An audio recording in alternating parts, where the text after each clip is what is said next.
Nyumba ndogo, gharama nafuu. Ramani ya nyumba yenye chumba na choo na duka. Je, una kiwanja lakini bado hujawa na uwezo wa kujenga nyumba kubwa? Hii inaweza kuwa moja ya ramani inazokufaa kuanzia hatua ya kwanza ya maisha yako. Ramani hii imeundwa kwa kuzingatia matumizi mazuri ya nafasi, muonekano wa kisasa na kupunguza gharama za ujenzi bila kuacha matumizi muhimu ya nyumba. Muundo wa nyumba hii inajumuisha vitu vilivyomo. Ina chumba cha kulala, kuna choo, kuna chumba cha biashara, nikimaanisha duka au hata mgawa na biashara yote. Pia kuna veranda.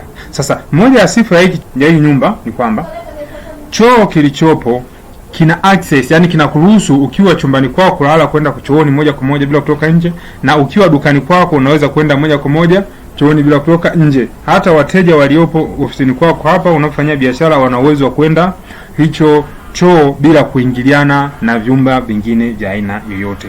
Jambo la kipekee kwenye muonekano wake ni paa lililopangwa kwa namna ambayo bati linafichwa upande wa mbele wa nyumba, huo ni bati.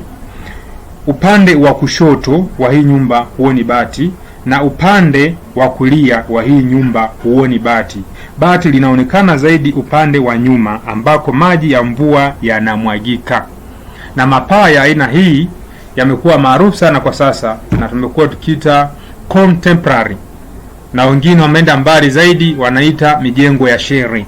Haishii hapo, kuna wengine tunaendelea kuziita hidden roof, na mwisho wa yote ni paa lisiloonekana, lakini hili linakuwa halionekani pande tatu, na pande moja inaonekana na ndiko inakomwaga maji ya mvua. Na hii nyumba inahitajika wewe ambao unajianza kimaisha, unataka kujitafutia kasehemu kadogo, wewe una sehemu ya kulala na kufanyia biashara, wakati huo unatafuta pesa ya kujenga nyumba kubwa ya pembeni. Na uzuri wa hii nyumba, kile chumba kina access baadaye ukijenga nyumba kubwa ile ina uwezo wa kutumika kwa matumizi ya jiko bila kuleta madhara na usumbufu wa aina yoyote. Kama unavyoona hapa katika hiyo picha kwamba ukisha jenga nyumba yako hiyo inakuwa hivi, ukisha kamilisha pesa zako kuwa nyingi, umeweka na fence yako, unajenga na hii nyumba kubwa hapa, basi hii nyumba nyingine hii ya pembeni yenyewe sifa yake sasa nikutajie, inakuwa na sebure, vyumba vitatu vya kulala na choo. Kwa hiyo jiko litatumika hili la nje ambacho kwa saizi kitakuwa ni chumba cha kulala, chumba unachoishi saizi wakati unajitafuta. Ndivyo ilivyo. Kitu ambacho cha kufuata, ukubwa wa hii nyumba. Hii nyumba ina ukubwa wake, ina urefu wa mita 9.3 na upana wa mita 3.8. Inafaa kujengwa kwenye kiwanja cha kuanzia mita 15 kwa mita 15. Yaani kiwanja kidogo tu, haihitaji kiwanja likubwa. Hata wale wanaonunua viwanja vile vya mita 12 kwa mita 15, hii nyumba bado inafaa vizuri. Na kutajia baadhi ya makadirio ya vifaa vyake.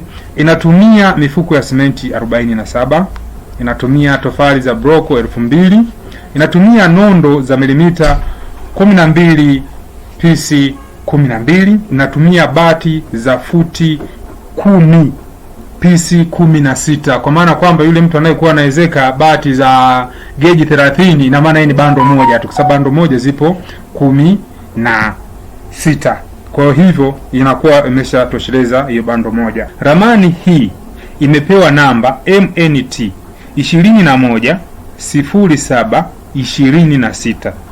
Ukipenda ramani hii wasiliana nami kwa namba na unitajie unahitaji na ramani yenye namba MNT 210726. Ukinitajia hiyo namba utanirahisishia mimi kuchambua ni ramani ya aina gani unayohitaji, kwa kuwa tuna ramani nyingi sana.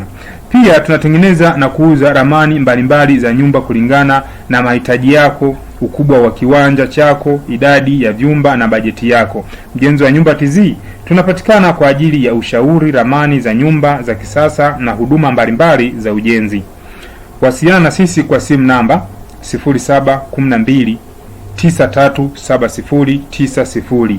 Vile vile tunapatikana kwa njia ya WhatsApp ambao namba yetu ni 0765937090.